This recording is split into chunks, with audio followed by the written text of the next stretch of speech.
হালকা থেকে ভারী গত কয়েকদিন ধরে দেশের অধিকাংশ জায়গায় ঝরছে বৃষ্টি। মাঝে মধ্যে একটু বিরতি নিলেও দিনের অধিকাংশ সময়ই ছিল বর্ষণ মুখর। এর ফলে জলাবদ্ধতার পাশাপাশি জনজীবন ব্যাঘাত ঘটছে।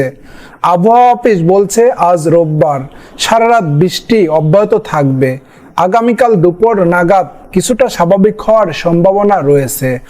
আবহাওয়াবিদ মোহাম্মদ বজলুর রশিদ সরেজমিন বার্তাকে বলেন, নিম্নচাপের প্রভাবে সারা দেশেই কম বেশি বৃষ্টি হচ্ছে। এর মধ্যে সকাল থেকে বিকেল 3টা পর্যন্ত ঢাকায় 28 মিলিমিটার বৃষ্টি রেকর্ড করা হয়েছে।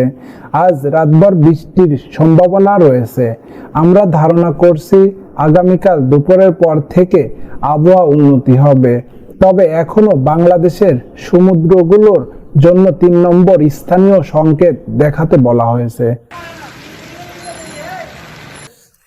এর আগে সকালে প্রকাশিত 72 ঘন্টার আবহাওয়ার পূর্বাভাসে বর্তমান বৃষ্টিশ্রান্ত আবহাওয়া শিগগিরই পরিবর্তনের উল্লেখযোগ্য তেমন কোনো সম্ভাবনা নেই বলে উল্লেখ করেছে আবহাওয়া অধিদপ্তর।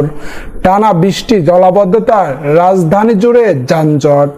স্থল নিম্নচাপের প্রভাবে ভোর থেকেই রাজধানী জুড়ে ঝরছে বৃষ্টি। মাঝে মধ্যে একটু বিরতি নিলেও দিনের অধিকাংশ সময় ছিল বর্ষণ মুখর। এমন অবস্থায় টানা বৃষ্টিতে বিভিন্ন সড়কে তৈরি হয়েছে জলাবদ্ধতা, ফলে বেড়েছে যানজট।